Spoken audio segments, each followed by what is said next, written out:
The world exploded into chaos around Bella Montgomery, in a symphony of destruction that would haunt her nightmares for years to come.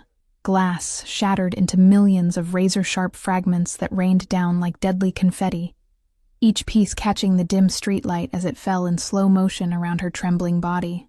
The deafening crack of bullets tearing through metal filled her ears with a sound so visceral, so terrifyingly real, that her mind struggled to accept this was actually happening to her. All she could do in that moment of pure survival instinct was press her face desperately against the rough carpet of the vehicle, her fingers clawing at the floor mat as her entire body convulsed with uncontrollable tremors that originated from somewhere deep in her core. This couldn't be real. This couldn't possibly be happening to her. Just 3 minutes ago, only 180 seconds that felt like a lifetime. She had been standing on a frozen Brooklyn sidewalk, her breath forming white clouds in the December air, waiting impatiently for her Uber to arrive on this lonely Christmas Eve. Now she found herself trapped in the middle of an active shootout with real bullets and real danger. While a complete stranger spoke rapid Italian into his phone, with the kind of disturbing calm that suggested being under deadly crossfire, was nothing more than a mundane Tuesday afternoon inconvenience in his dangerous world. Hello, I'm Rachel Ashwood, and this is a fictional narration that will grip you from the very first word to the last breathless moment. If you want to discover what happens when Bella realizes she got into the wrong car on the wrong night in the wrong part of town, subscribe to the channel so this story reaches more people who crave intense adult fiction. Leave your like, share this with someone who loves dark romance, and tell me in the comments where you're watching from. I love hearing from you. And if you're absolutely obsessed with intense adult stories like this one, don't forget to check out the Dangerous Obsession ebook collection. It's waiting for you in the first pinned comment below. Now let's continue, because what comes next will leave you completely breathless and begging for more. Stay down right now! His voice sliced through the pandemonium like a blade forged from ice and authority, commanding and utterly inflexible in a way that left no room whatsoever for debate or disobedience. She felt the sudden pressure of a large, powerful hand shooting backward to grip her hair with surprising force, pushing her face down even harder against the floor when her survival instinct screamed at her to lift her head and assess the danger surrounding them. Don't you dare raise your head even a single inch if you want to continue breathing for the next 60 seconds. Do you understand me? Another bullet, she had lost count of how many by now, shattered what little remained of the rear window in a spectacular explosion of tempered safety glass. Bella released a sound that was half scream, half sob, as she pressed her face even more desperately against the rough carpet that smelled of expensive leather and something indefinably masculine, sharp fragments of glass raining down upon her exposed back, and tangled hair like deadly hail sent directly from some vengeful god. Her cheap clearance dress, the one she had purchased so carefully on sale for less than $50, the one she had thought made her look pretty for the holiday party, was now torn in multiple places, revealing scratched skin underneath. Her knees throbbed with pain, and were bleeding from where they had violently collided with something hard and unforgiving when he had unceremoniously thrown her to the floor without warning or explanation. She had absolutely no idea who was shooting at them, why they were shooting, what she had possibly done to deserve this nightmare, or how she had gone from waiting for a ride home to fighting for her very survival. All she knew with crystal-clear, terrifying certainty was that she was going to die here, in this unfamiliar car that reeked of expensive leather and imminent danger on Christmas Eve of all nights, and not a single soul in the entire world would even notice she had vanished from existence. The SUV executed a turn so violently sharp and unexpected that her body was hurled against the side of the vehicle like a rag doll being tossed by an angry child, her shoulder colliding painfully with the reinforced door, with enough brutal force to guarantee an ugly purple bruise would bloom there by morning, if she even survived to see morning. More shots rang out in rapid succession, echoing like deadly fireworks celebrating her potential demise. More glass continued to break and fall in a never-ending cascade of crystalline danger. The acrid, suffocating smell of burnt gunpowder filled her lungs completely, making her cough violently and desperately gasp for clean air that wouldn't come. And then, as suddenly and inexplicably as the violence had erupted around them, an eerie silence descended like a heavy, suffocating blanket being draped over the entire scene, muffling even the sound of her own ragged breathing. Bella remained absolutely frozen in place, her face still pressed firmly against the rough carpet that now smelled of her own fear sweat mixed with expensive leather, and that mysterious masculine scent she couldn't quite identify.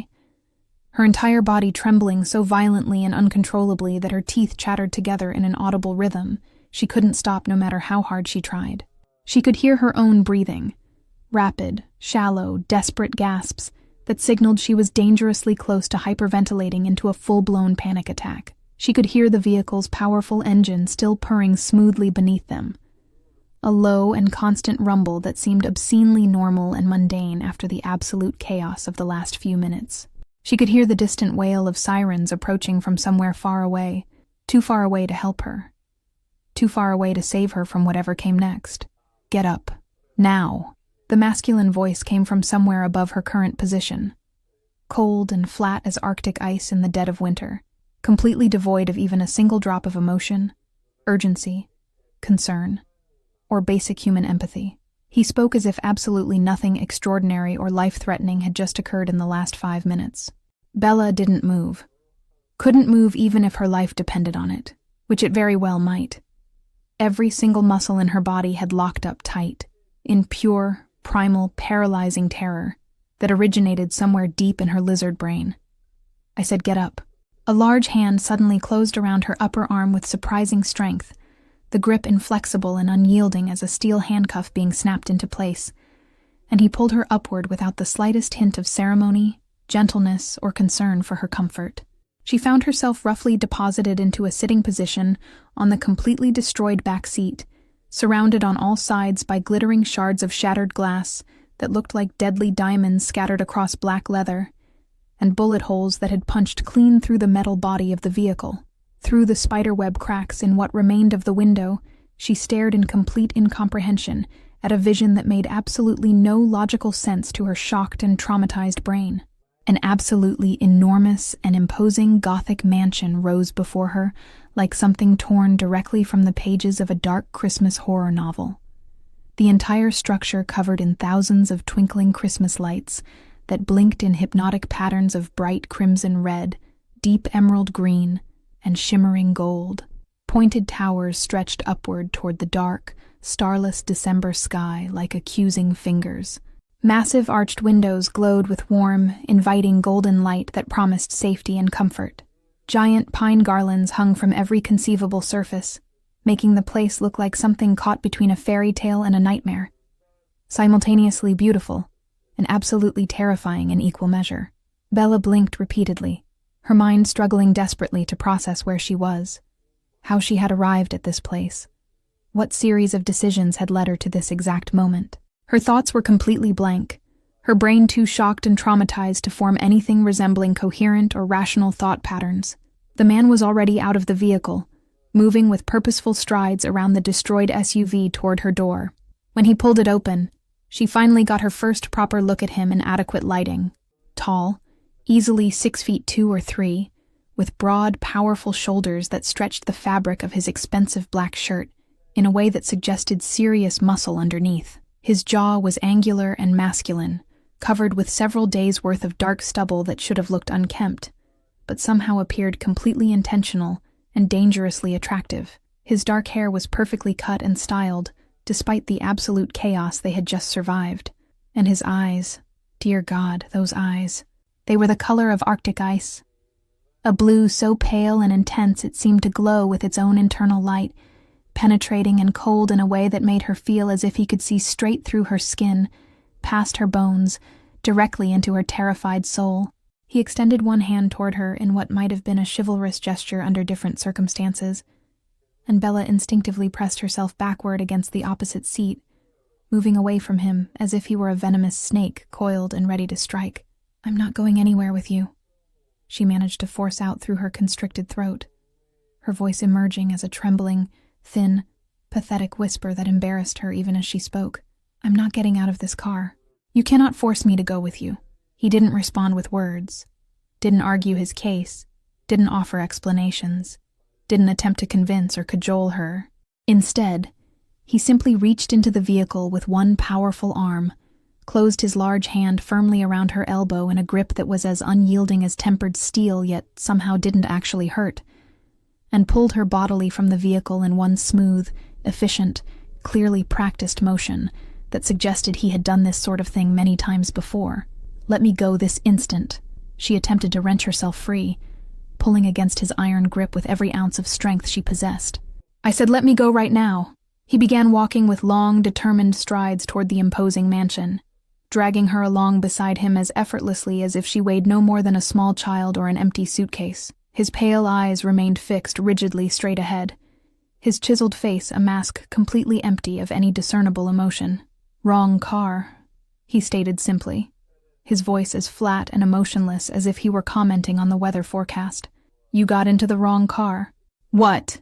Bella stumbled clumsily over her own feet, struggling desperately to match his long strides while her destroyed high heels, one of which had lost its heel entirely, slipped and skidded dangerously on the stone pathway covered with a thin layer of compacted snow and ice. "Those men saw your face clearly during the attack." He continued his relentless forward march without slowing his pace even fractionally. "They saw you sitting in my car. They saw you with me. Now you come inside with me. There is no choice in this matter. There is no other safe option currently available to you." Real, genuine, absolutely paralyzing panic flooded through every cell of her body like ice water being injected directly into her bloodstream, making her limbs feel heavy and uncoordinated. "I won't go. You can't just kidnap me like this as if it's perfectly normal. This is illegal. This is a serious felony. I'll call the police the first chance I get." "You walk out that gate alone right now," he said, his voice remaining frighteningly calm and controlled, in a way that was somehow more terrifying than if he had been shouting. "And they will grab you in less than 2 minutes, probably significantly less. They are extremely efficient and well-trained at what they do." His jaw tightened almost imperceptibly, the muscles jumping beneath his skin. The only tiny indication of any emotion whatsoever. "They believe you are my woman now. They witnessed you in my vehicle during the attack. They observed me protecting you from the gunfire. In their twisted, violent minds, that makes you my personal property. They will use you as negotiating leverage against me, or they will kill you brutally to send me a bloody, unmistakable message. Quite possibly both. Probably in that precise order." Bella's blood turned to ice in her veins, freezing solid. But she continued fighting desperately against his unbreakable grip, her ruined heels scraping and catching on the stone pathway as he dragged her forward without apparent effort. "Then tell them I'm absolutely nothing to you. Explain that it was a stupid, ridiculous mistake. Just let me go right now. It won't matter in the slightest." Still walking, still dragging her effortlessly as if she weighed nothing at all. "They saw what they saw. That's sufficient in their world. Perception becomes reality in my world. You can't just—" "Stop talking immediately." The words sliced through the air like a razor-sharp blade through soft butter. "I have extremely urgent and dangerous business matters to resolve without delay. The less you speak right now, the better for your continued physical health and my rapidly deteriorating mental sanity." The massive front door of the Gothic mansion burst open dramatically before they even reached the wide marble steps. A small, round woman came rushing out wearing a festive red apron completely covered in white flour, her white hair flying wildly around her deeply wrinkled but expressive face, her hands still dusted with bread dough. "Ethan! Thank the almighty heavens you're alive and unharmed!" She was speaking rapidly in English, heavily accented with Italian, her hands gesturing dramatically in the air. "I heard those terrible gunshots and I was certain you were dead this time. I thought they had finally succeeded in killing you." The elderly woman's eyes landed on Bella being dragged along, and she stopped dead in her tracks, freezing mid-stride. The deep maternal concern evaporated instantly from her wrinkled features, replaced in a heartbeat by pure, radiant, explosive joy, the kind of overwhelming happiness that causes tears to spring immediately to one's eyes. "A girlfriend." Her flour-covered hands flew up dramatically to cover her cheeks in absolutely delighted shock. "Ethan Hawthorne, you brought a girlfriend home on Christmas Eve. I cannot believe what these old eyes are witnessing. This is a genuine Christmas miracle sent from heaven above." Before Bella could even begin to mentally process what was happening or formulate any kind of coherent response, the woman pulled her into a crushing, suffocating embrace that expelled every molecule of air from her lungs in one violent exhalation. "No, wait, I'm not—" Bella tried desperately to pull away. her words emerging completely muffled and incomprehensible against the woman's shoulder, which smelled intensely of cinnamon, sugar, yeast, and something warm and comforting that triggered distant childhood memories she couldn't quite grasp. The elderly woman released her just enough to grip her face firmly with both warm, calloused hands, examining her with intense scrutiny as if she were a priceless treasure newly discovered in a long-forgotten chest. "She is absolutely breathtakingly beautiful," she sighed with genuine, profound admiration shining brightly in her tear-filled eyes. "Just look at those enormous, expressive eyes, Ethan. Where on earth have you been hiding this precious gem of a girl all this time?" Desperation made Bella's voice emerge higher and more shrill than normal. "I'm not his girlfriend. I got into the wrong car by mistake. This is all a terrible, horrible misunderstanding." But the woman wasn't listening to a single word. She pinched Bella's cheek with surprising strength, hard enough to leave a red mark. Her smile so wide it seemed to split her face in two. So modest and humble. And look at this delicate, perfect figure. My grandchildren are going to be absolutely stunning when they're born. Bella's voice jumped an entire octave in rapidly escalating panic. "Grandchildren? I thought he was my Uber driver. This is kidnapping. This is a federal crime." The woman leaned in conspiratorially, though her voice remained loud enough for everyone within a city block to hear clearly. So shy and sweet. "Don't you worry one bit, dear. The Hawthorne men have always been intensely passionate. It took me many months to adjust to my late husband's penetrating gaze and overwhelming presence. I'm not shy." Bella's voice became positively shrill with absolute frustration and mounting hysteria. "I was kidnapped. Literally abducted against my will. This is illegal. Someone call the police." The woman paused, blinked slowly several times, then turned to look at Ethan, who remained standing motionless at the doorway, his sculpted face showing absolutely zero emotion. A slow, dreamy smile spread gradually across her wrinkled features, her hands clasping together at her chest in romantic ecstasy. How wonderfully romantic. Exactly like the old days, just like your father did with me all those years ago. Bella's jaw dropped open in complete, utter disbelief. How is kidnapping romantic? How is any of this somehow romantic in your mind? The woman was already guiding her firmly toward the mansion's interior, her grip surprisingly strong and unyielding for someone of her advanced age and small stature. "Your father kidnapped me too, you know," she sighed dreamily, her eyes going distant with fond memories. "Well, aggressively courted would be the more socially appropriate and polite terminology. I was already engaged to another man at the time, completely committed to marrying him. Your father didn't care one single bit about that inconvenient detail. So passionate that man was. The Hawthorne men have been like this for generations. Intense and overwhelming right down to their very last breath. This was her opportunity. Bella spotted the heavy door still standing open behind them and made a desperate break for freedom, bolting toward the exit with every ounce of speed and energy she could summon. She managed to take exactly 3 running steps before a solid wall of pure muscle materialized seemingly out of thin air directly in her path. An absolutely massive man with hands the size of dinner plates and a face that appeared to have been carved from solid granite blocked her escape route completely, standing as immobile and immovable as a concrete statue. She tried frantically to dodge around him, searching desperately for any gap or opening. He simply shifted his considerable bulk with practiced efficiency, remaining as immobile as reinforced concrete. Absolutely impossible to move, circumvent, or overcome. "Let me go right now," she pushed against his chest with all her strength and desperation. Absolutely nothing happened. It was exactly like trying to push over a solid stone statue or topple a brick wall with her bare hands. Ethan's voice drifted from behind her, flat and bored as if he were making an observation about the weather. "Marcus, escort her inside the house immediately." The giant took her arm, not with brutality or unnecessary violence, but with the calm inevitability of an unstoppable force of nature, and guided her firmly back through the ornate doorway without any apparent effort whatsoever. The elderly woman patted her hand with maternal tenderness and reassurance. "What magnificent spirit and determination. I already love you completely and unconditionally, dear child. You're going to give this family such beautiful, healthy, strong grandchildren."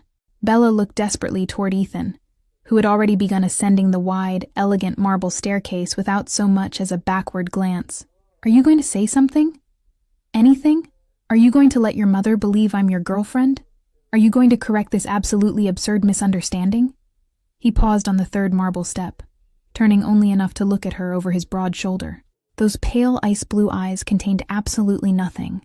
No discernible emotion, no readable expression, nothing but cold emptiness. "My mother will take proper care of you." His voice was as flat and emotionless as stone. "Remain inside the house. Do not attempt to leave again. This is for your own safety and continued survival." "She thinks I'm your girlfriend." Bella's voice cracked with total disbelief and rising hysteria. "Aren't you going to correct this ridiculous and dangerous misunderstanding?" He paused again, and those unsettling eyes traveled slowly, deliberately from her destroyed heels upward along her legs to her tear-stained, terrified face. When he finally spoke, his voice was clinical and detached, like a doctor delivering a diagnosis. "Doe." Confusion sliced through her panic like a knife. "What? What are you talking about?" Large brown eyes, frightened, helpless, lost and confused. His voice remained completely devoid of any emotion, as if he were simply cataloging the characteristics of an interesting biological specimen, like a doe that has wandered into the wrong forest, completely outside her natural and safe habitat. Something ignited in her chest, anger finally finding solid ground beneath her trembling feet. "I'm a lawyer. I graduated top of my class from Columbia Law School. I'm not some helpless animal or pathetic victim." He cut her off without even bothering to raise his voice, the words falling like heavy stones. "You entered the wrong vehicle on the wrong night in the wrong part of town. Now you find yourself in the wrong world, completely out of your comfortable element. Try very hard not to die in it, Doe. Your death would be inconvenient for everyone involved. Aren't you going to tell her I'm not your girlfriend?" The desperate question emerged before she could stop it, and she hated herself for sounding so needy and pathetic. The single syllable landed with the finality of a heavy door slamming shut and being locked. "No." Her voice cracked, rising with growing desperation and disbelief. "Why not? Why would you allow her to believe such an absurd and potentially dangerous lie?" Something flickered briefly in that icy gaze. Not quite amusement, but dangerously close to it. "More entertaining this way. Far more interesting to observe how you handle this impossible situation." Then he vanished, swallowed completely by the shadows of the upper corridor, leaving her standing alone with a woman who was already mentally planning an elaborate wedding ceremony. His mother gently but firmly pulled her arm, her touch warm and maternal. "Don't pay any attention to him, dear child. Ethan has never been good with emotions or displays of affection. He's been like this since he was a small boy." Her voice dropped to what she clearly believed was a whisper, though it remained easily audible to everyone present. "But I can tell with absolute certainty that he likes you. I see it clearly in his eyes when he looks at you." A mother always knows these things about her children. A sound escaped Bella. Half hysterical laugh, half desperate sob. "He finds my suffering entertaining. That's not liking someone. That's sadism." His mother's weathered face lit up like the thousands of Christmas lights outside, her eyes sparkling with genuine joy. "Exactly. Precisely. He never finds anything entertaining or interesting anymore. He hasn't shown genuine interest in anything or anyone for years and years." She squeezed Bella's arm with surprising strength. "This is tremendous progress, dear. This is practically a declaration of love coming from him. You simply don't understand how monumentally significant this is." Bella opened her mouth, then closed it again. No words would come. No possible response existed for such completely distorted and insane logic. His mother patted her cheek affectionately with warm, work-roughened fingers. "Come now. You must eat first." She paused, her eyes shining with barely suppressed excitement. "Then we'll have a lovely conversation about the wedding and all the necessary preparations. I need to begin planning immediately. There's so much to do." The words hit Bella like a bucket of ice water being thrown directly in her face. "There isn't going to be any wedding. There is no relationship. This is complete insanity." His mother was already guiding her inexorably toward the kitchen, completely unperturbed, humming what sounded unmistakably like an Italian wedding march. "Not yet, dear child. Not yet. But very soon. I have an extremely strong feeling about you two." The tears came much later, when she finally found herself alone in a guest bedroom that was larger than her entire cramped apartment. One moment she had been engaged in an increasingly surreal discussion about someone named Salvatore Jr. and obscure Italian family traditions, and the next moment she was sobbing uncontrollably into an expensive linen napkin, while Ethan's mother rubbed her back with soothing maternal circular motions. "I just wanted to go home," she whispered brokenly, her voice raw and damaged from suppressed emotion. "I just wanted to watch Netflix alone in my apartment and pretend that tomorrow wouldn't be another completely lonely Christmas, another painful reminder that I have absolutely no one in this entire world." A bitter, hollow laugh scraped painfully up her sore throat. "The one time I actually end up with something resembling a real family, it's only because dangerous criminals want to murder me by mistake. What cruel, pathetic, cosmic irony."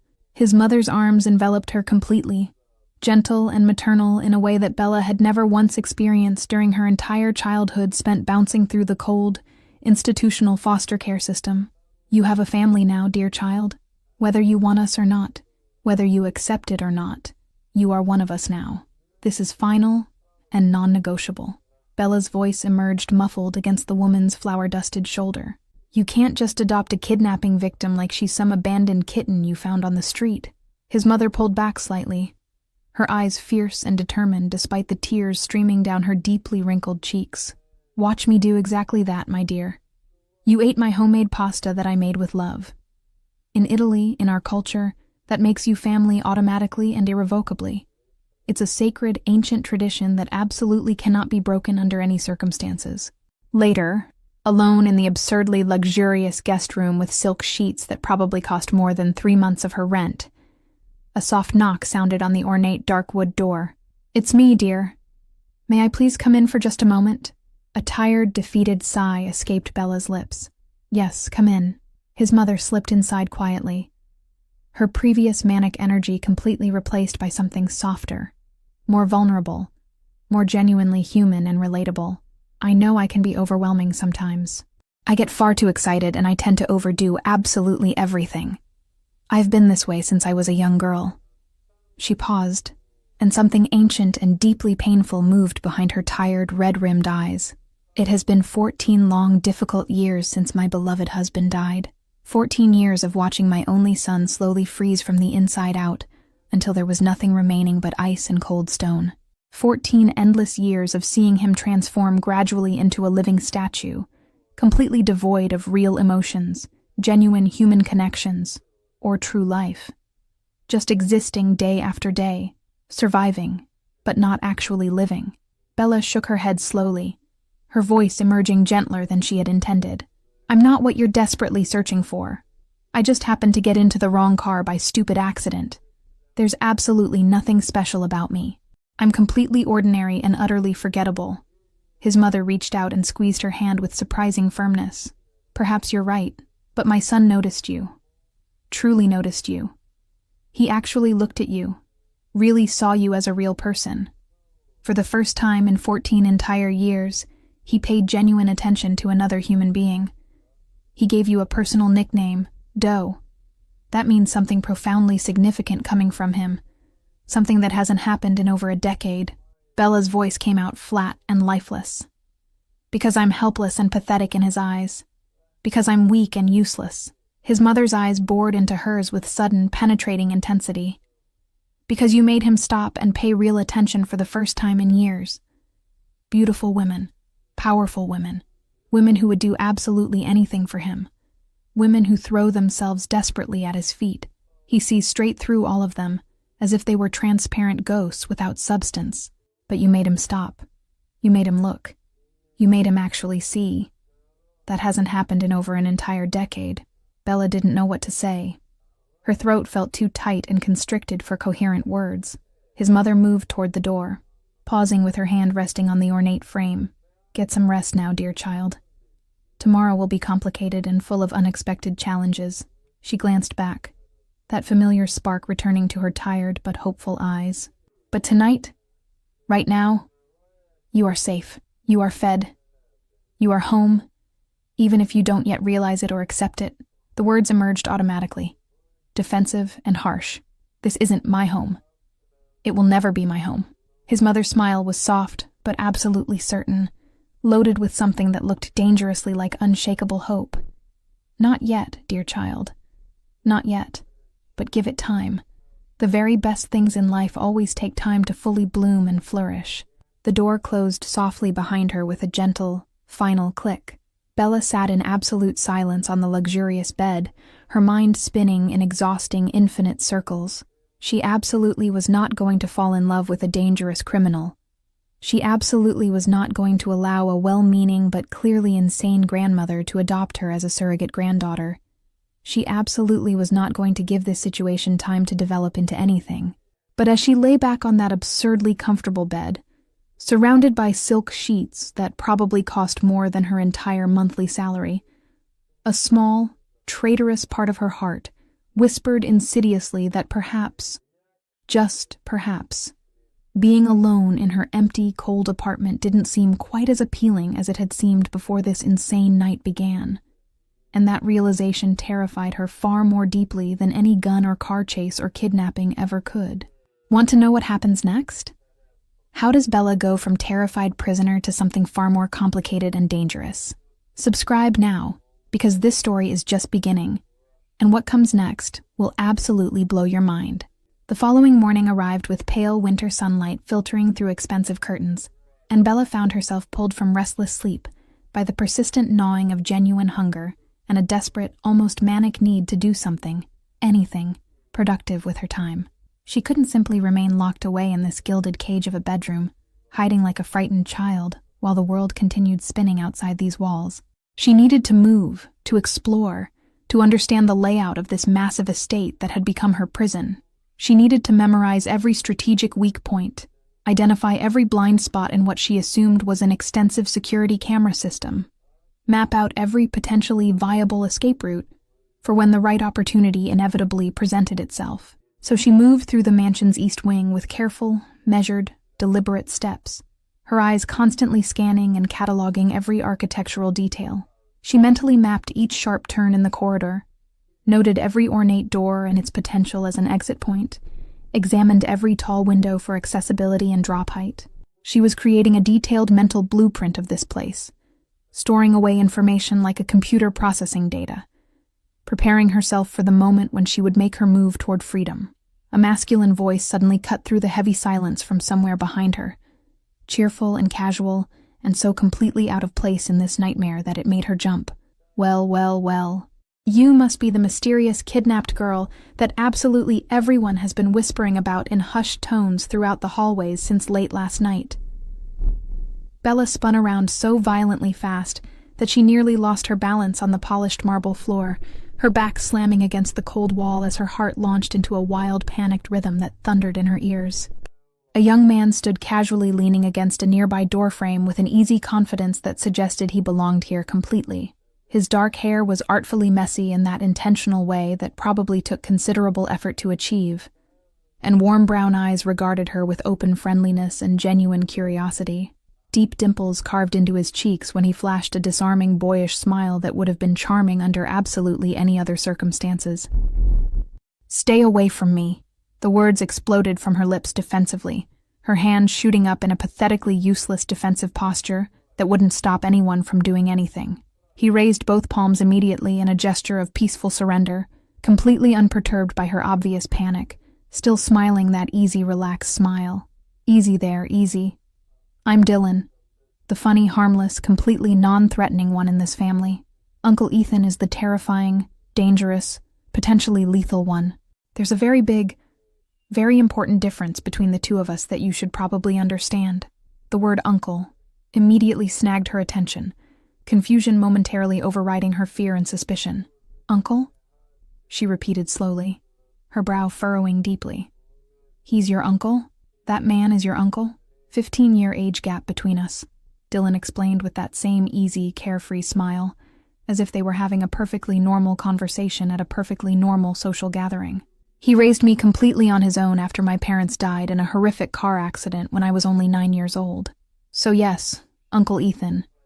Although he absolutely despises it with every fiber of his being when I call him that in front of other people, especially strangers." He winked with obvious mischief dancing in those warm eyes. which is precisely why I make a point of saying it every single chance I get. The way that vein pulses in his forehead makes it completely worth whatever punishment might follow. Bella's fear and fury twisted together into a complicated, confusing knot in her chest. So his name really is Ethan. The man who violently kidnapped me and dragged me to this luxurious prison is actually named Ethan. The absolutely terrifying one. She swallowed hard, curiosity momentarily winning out over her better judgment. How old is he exactly? How old is this man who thinks he can just take people? 38 years old, Dylan answered without the slightest hesitation, as if this were public information. Looks younger when he's not constantly glaring at everyone like he's mentally planning their funerals in excruciating detail. It's rare, but it does happen occasionally on very special days. Bella released a breath that was equal parts incredulous and bitter. Well then, perhaps I should start calling him Uncle Ethan as well. He's got 15 years on me too, and honestly, irritating him seems like the only genuine pleasure I'm going to extract from this absolute nightmare situation. Dylan let out a genuine, appreciative laugh that echoed down the marble corridor, then immediately shook his head with exaggerated vigor. Yeah, I really wouldn't recommend that course of action. Definitely not. That would be a spectacularly bad idea. Why not? She crossed her arms defensively across her chest. What's he going to do? Kidnap me again? I'm already here against my will, because when he gets truly, genuinely angry, and I mean really angry, not just annoyed, Dylan said, his smile fading slightly as something more serious entered his expression. He doesn't do that dramatic thing that normal people do where they yell and scream and throw things around. He gets quiet, dangerously, terrifyingly quiet. And when Ethan gets that particular kind of quiet, that's when smart people who value their continued existence start praying fervently to whatever gods they believe in and making peace with their mortality. Her stomach twisted uncomfortably at that ominous description, but she forced herself to look away from his knowing gaze, returning her attention to scanning the corridor for potential security weaknesses and escape routes. Dylan noticed her wandering eyes instantly, his expression shifting to something more practical and informative. The front door has 6 armed guards working in rotating shifts around the clock. The back door has 4 guards, also rotating. The garden walls are equipped with state-of-the-art motion sensor cameras that trigger absolutely deafening alarms that sound like synchronized Christmas bells on steroids. I'm not saying don't try to escape. I genuinely respect the fighting spirit and determination. I'm just saying, maybe eat something first.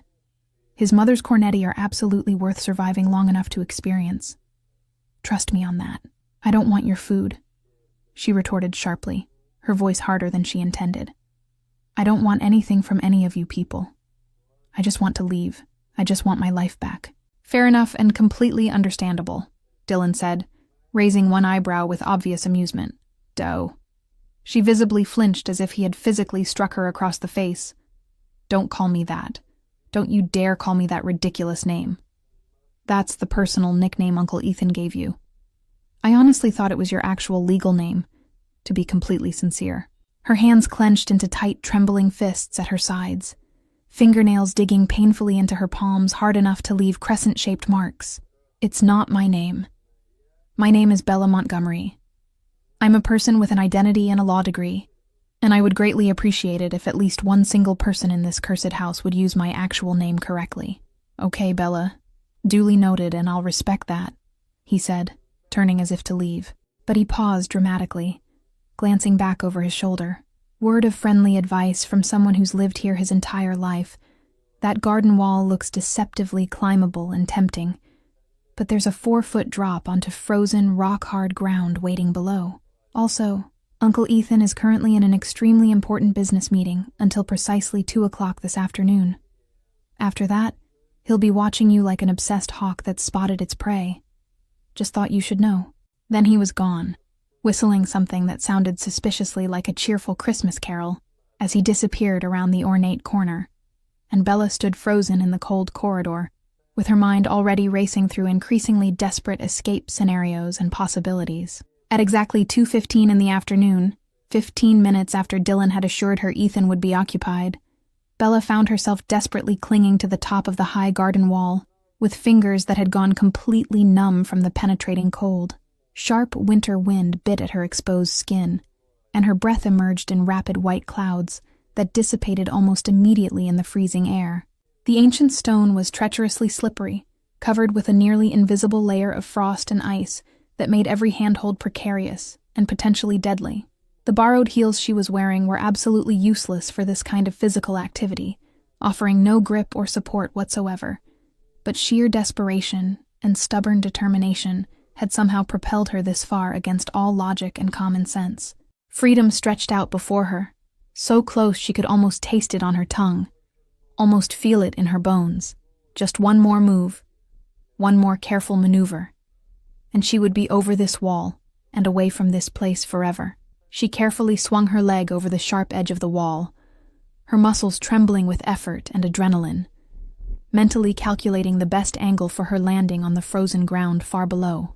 She tried desperately to remember some half-forgotten technique for breaking a fall that she had seen in action movies, something about rolling to distribute the impact. But her foot, her treacherous, clumsy foot, slipped catastrophically on a thin, nearly invisible patch of black ice. The entire world tilted violently sideways in a sickening lurch. Her palms scraped brutally against the rough, unforgiving stone as she clawed desperately for purchase, for anything solid to grab onto, any possible handhold that might save her. Her fingernails broke and tore as she scratched uselessly at the stone. It didn't matter. Physics and gravity were implacable forces that cared nothing for her desperation. Gravity won, as it always does. She hit the frozen ground with devastating force, landing hard on her side. The brutal impact drove every molecule of air from her lungs in one violent exhalation, leaving her gasping and wheezing like a fish drowning in air. Immediate, excruciating pain exploded through her ankle like lightning striking, white-hot and electric, radiating up her entire leg in waves of agony. When she instinctively tried to stand, to push herself up and continue running, her leg simply gave out completely beneath her weight, buckling like a broken support beam, and she collapsed back down with a cry of pain and frustration. A masculine voice drifted down from somewhere above her, cold and flat and so unnervingly calm that it made her stomach drop like a stone falling into a bottomless well. "Finished with your pathetic escape attempt?" Bella dragged her tear-blurred, pain-hazed gaze slowly upward with tremendous effort. Ethan stood at the top of the high wall, hands casually tucked into the pockets of his expensive trousers, his chiseled face carved from stone and showing absolutely no emotion whatsoever. No surprise registered in those ice-blue eyes. No anger, no concern.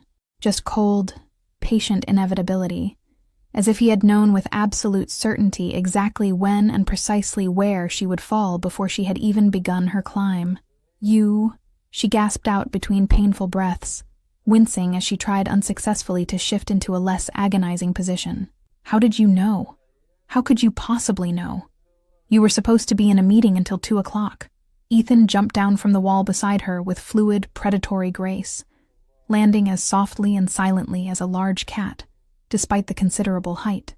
As he crouched down next to her prone form, those unsettling pale eyes traveled methodically over her swollen, already bruising ankle, assessing the damage with the clinical detachment of a doctor examining a patient.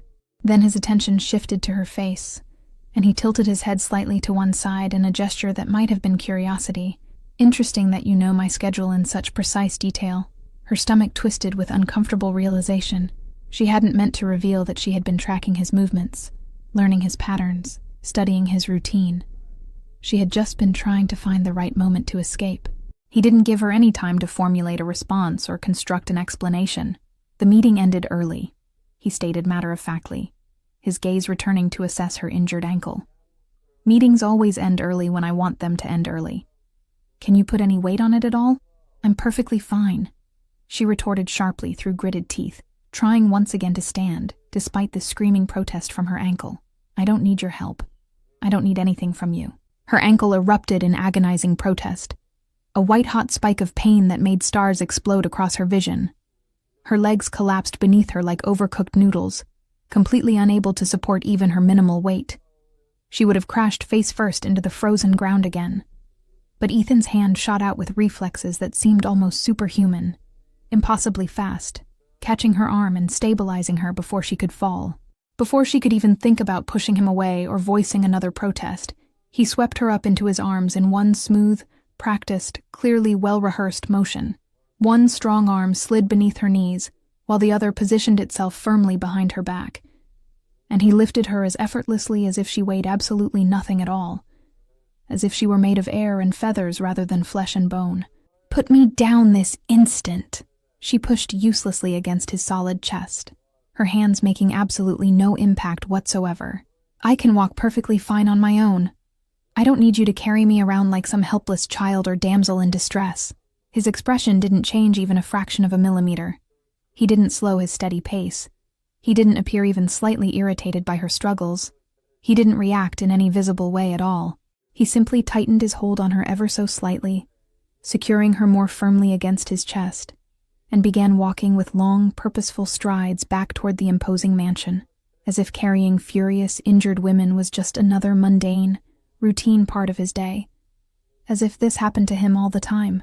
His expression remained completely unchanged, and his pace didn't slow down even fractionally. "You can't walk.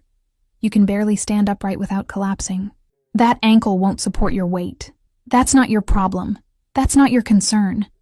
Just leave me alone out here, in the freezing snow with what is very likely a broken ankle." His voice was flat, almost bored, as if he were stating obvious facts about the weather.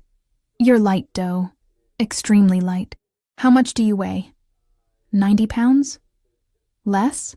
The question was so completely unexpected and so utterly inappropriate, given the circumstances, that her struggling paused momentarily, and she stared up at him in absolute disbelief and confusion. "What? Why would you possibly ask that? Why does that matter at all? 90 pounds. Perhaps less," he repeated, without any emotional inflection whatsoever.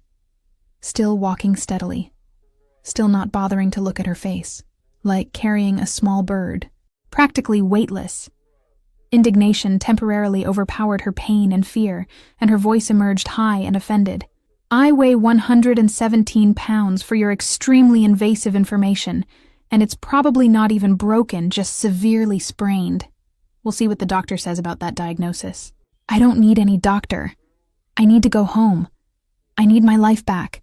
His eyes moved briefly to her feet, which were dangling uselessly in those ridiculous borrowed heels that had proven so catastrophically inadequate for climbing.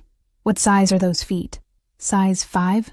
She squirmed uncomfortably in his unbreakable grip, her face growing hot with something that burned like embarrassment mixed with anger.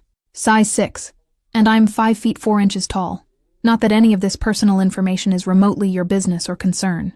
His only response was another low, almost inaudible sound deep in his throat, filing away information, storing data like a computer, cataloging facts for future reference. Frustration boiled over inside her, and her voice rose sharply to echo across the frozen garden. "And my name is Bella, not Doe, not Bambina, not any other ridiculous nickname you decide to give me. Bella Montgomery. Why won't anyone in this entire cursed house call me by my actual legal name?" He looked down at her then, really looked at her, and those frozen ice-blue eyes met hers for one brief, but absolutely devastating second that seemed to stretch and expand, stopping time completely. There was no mockery visible in that penetrating gaze. No anger. No amusement at her expense. Just something intense and penetrating and utterly unreadable that she couldn't begin to name or understand. "I know your name perfectly well, Doe." Something in that steady, unwavering gaze made all the angry words die instantly in her throat before they could fully form. He wasn't mocking her predicament, and he wasn't angry about her escape attempt. He was just looking at her.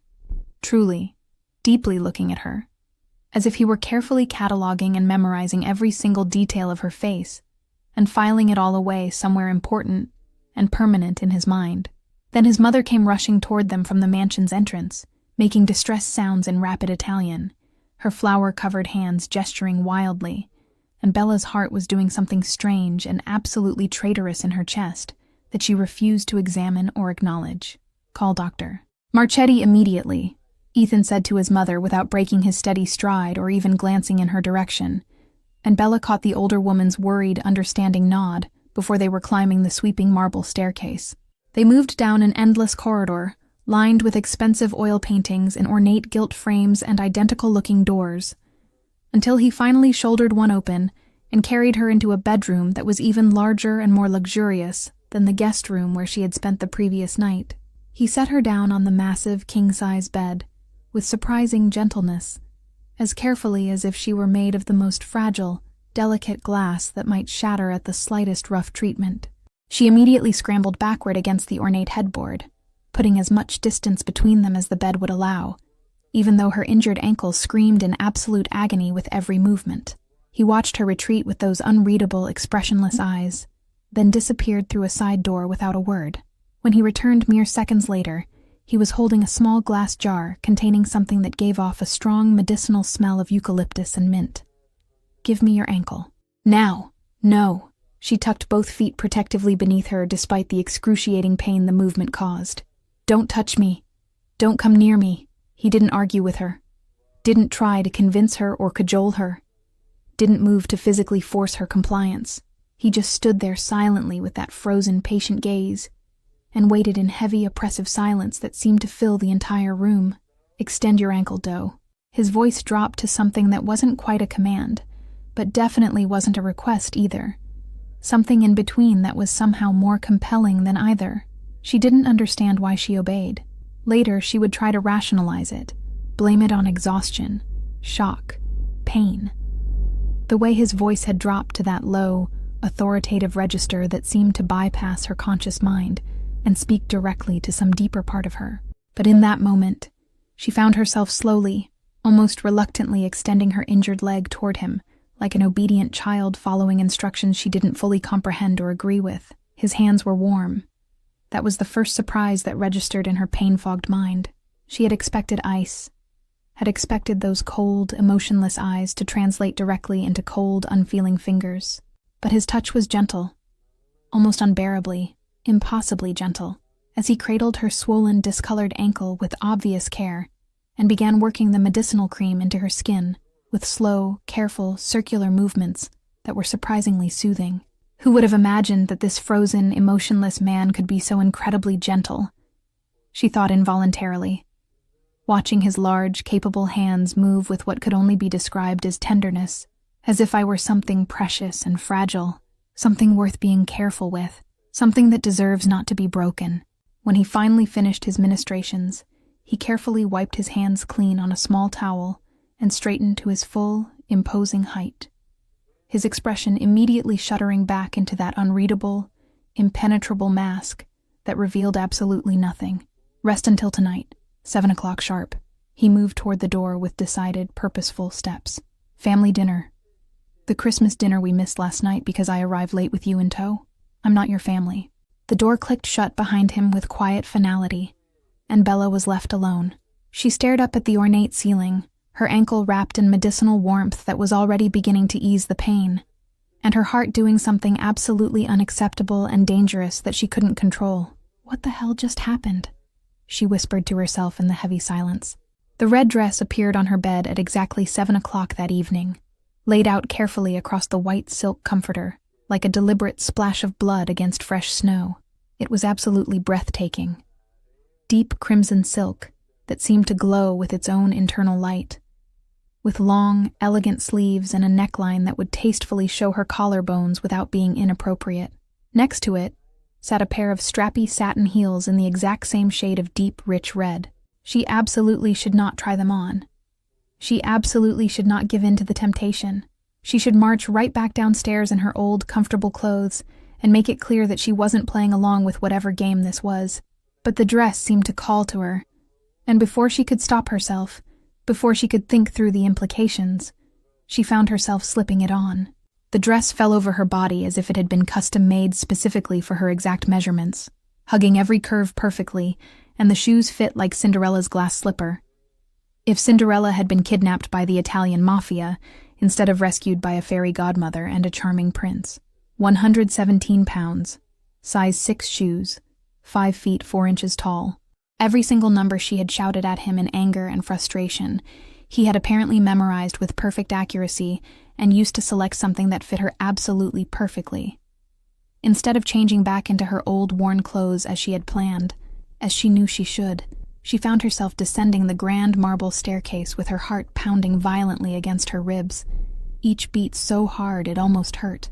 The dining room fell into immediate, complete silence the moment she appeared in the ornate entrance. Every conversation died mid-sentence. Every head turned in her direction simultaneously, as if choreographed. His mother's flour-dusted hands flew up to cover her mouth as tears instantly sprang to her eyes and began streaming down her weathered cheeks. Bellissima! Oh, Tesoro, just look at you! The color, the perfect fit, everything is absolutely perfect. You look like an angel. She spun dramatically toward her son, her voice rising with maternal excitement and pride. Ethan, look. Just look at how beautiful she is. You chose so incredibly well, my talented, thoughtful son. Heat flooded Bella's cheeks as her eyes involuntarily fixed on Ethan's maddeningly impassive face, sudden understanding dawning. Wait, you chose this? You personally selected this dress for me? He continued methodically cutting his food without bothering to look up, his chiseled face showing absolutely no emotion whatsoever. Your food is getting cold, Doe. That's not an answer, she pressed, her voice emerging sharper and more insistent than she had intended. Did you or did you not choose this dress? I want a direct answer. His mother answered enthusiastically for him, practically glowing with maternal pride. He spent an entire hour with the designer catalog, Tesoro. A full hour. My son, who has never once bought a gift for anyone, not even for his own mother on her birthday or Christmas, carefully measuring with his eyes, meticulously comparing different colors, holding fabric samples up against the light to see exactly how they would shimmer and move. Mama. Ethan's voice was soft, but it cut through the air like a blade slicing through silk. That's enough. Why? His mother's smile turned absolutely mischievous and knowing. Are you embarrassed, my Nico? Actually embarrassed? I have never seen that in my entire life. This is genuinely historic. Someone should document this moment. I'm not embarrassed. His voice was flat, controlled with military precision. I'm eating my dinner.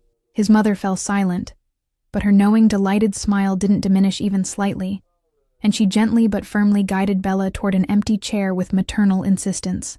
Dylan leaned conspiratorially across the polished table, his dimples flashing with obvious mischief. Uncle Ethan never, and I mean absolutely never, buys gifts for anyone. Not for Christmas, not for birthdays, not for any occasion whatsoever. This is genuinely historic and noteworthy. I should mark my calendar and alert the international media. Maybe call the newspapers. Ethan's fork paused halfway to his mouth, and his voice dropped to a dangerously low register. One more word, Dylan. Just one. What? Dylan's eyes widened with exaggerated, completely false innocence. I'm merely making a factual, objective observation. It's actually quite sweet, really. Uncle Ethan playing dress-up with his little Doe like she's his own personal doll to style and clothe. Marcus finally spoke from his position at the far end of the long table, his voice a deep, gravelly rumble. Boy's got a death wish. Nah, he won't actually kill me. Dylan grinned widely, completely unrepentant. I'm his favorite and completely irreplaceable nephew. You're his only nephew, Marcus pointed out with dry humor. Exactly my point. Irreplaceable and precious. The absolutely withering glare that Ethan leveled at Dylan could have frozen the entire Mediterranean Sea solid in the middle of August. But Dylan just smiled even more broadly and returned his attention to his food, without showing even a drop of regret or fear. Bella stared down at her untouched plate, trying desperately to process what was actually happening here. This man had violently kidnapped her, had called her Doe as if she were some kind of pet or possession instead of a person with a law degree and a career, and yet he had apparently spent an entire hour carefully, thoughtfully choosing a dress that fit her as if it had been made specifically and exclusively for her body. When the lengthy meal finally, mercifully ended, Bella made her escape toward the stairs, desperate for solitude and space to think clearly. She was almost at the landing, almost to safety, when his voice stopped her completely in her tracks. A single word, low and commanding and impossible to ignore. Doe. She turned slowly, reluctantly, her hand gripping the polished banister hard enough to make her knuckles turn white, and found him standing at the base of the sweeping staircase, half shrouded in evening shadows, with his face completely, maddeningly unreadable. What do you want now? The words came out sharper, more hostile than she had intended. His voice was flat and emotionless when he spoke, but something indefinable flickered briefly in those frozen eyes. "You didn't thank me for the dress." "I didn't ask for a dress." Her hand tightened on the banister until her knuckles ached. "I didn't ask for any of this. I didn't ask to be here, and yet you're wearing it." She had absolutely no response to that simple observation, because he was completely, undeniably right. She could have refused, could have come down in her old comfortable clothes and made a statement, but she hadn't. She had chosen to wear what he selected. The silence stretched between them, heavy and charged with something electric and dangerous that seemed to make the air itself vibrate. "Thank you for the dress." The words were pulled from her against her will, emerging barely above a whisper. He looked at her then, really, truly looked at her, and his gaze traveled slowly, deliberately from her red heels upward, along her silk-covered legs to her flushed, confused face, taking in every single inch of red fabric and pale skin, with an intensity that made her feel more exposed and vulnerable than if she had been standing there completely naked. When his eyes finally met hers again after that long, thorough examination, something fundamental had shifted in their frozen depths. Some massive glacier was cracking to reveal dark, dangerous water flowing beneath. His voice was low and rough when he finally spoke, as if the words were being dragged out of him against his will. "Red suits you, Doe." Then he turned and disappeared into the darkness of the corridor, leaving her standing alone on the stairs with her heart pounding so violently hard she could hear it echoing in her ears, her cheeks burning as if she had been standing far too close to a roaring bonfire, and the absolute certainty settling deep into her bones that she was in far greater danger than she had ever imagined. Not from guns or enemies or the Valenti family hunting her down, but from him, from the way he looked at her, from the way her traitorous heart responded in ways she absolutely could not control or deny. Want to know what happens when Bella finally stops fighting what she's feeling? When the line between captor and something infinitely more dangerous disappears completely?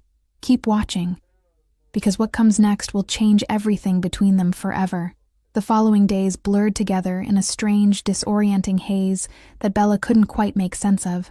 She found herself settling into an uncomfortable routine that felt both foreign and oddly natural at the same time.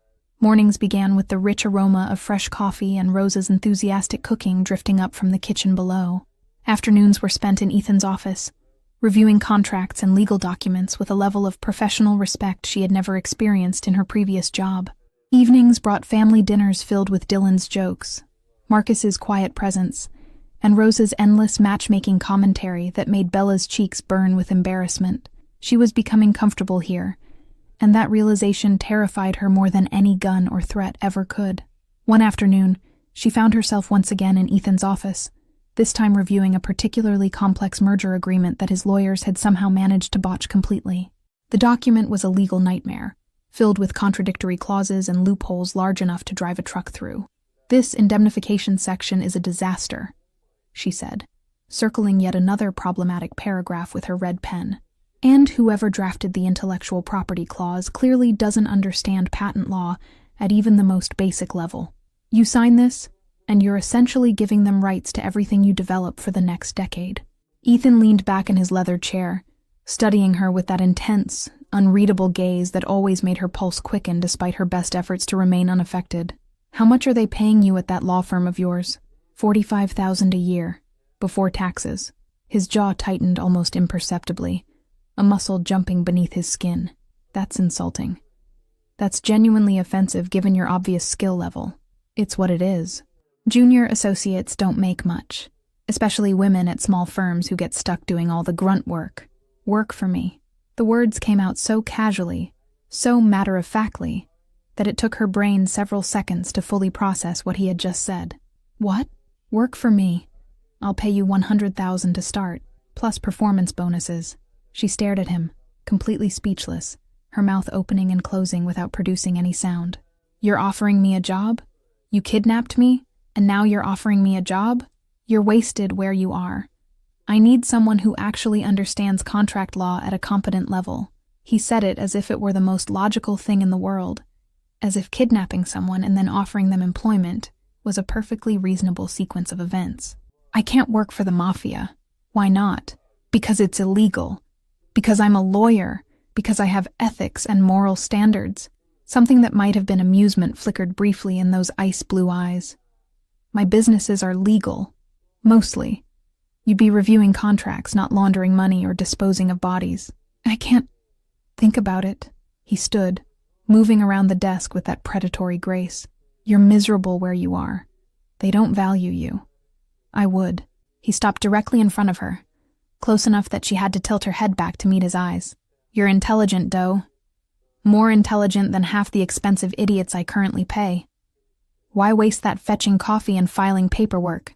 She had no answer for that, because he was absolutely right, and they both knew it.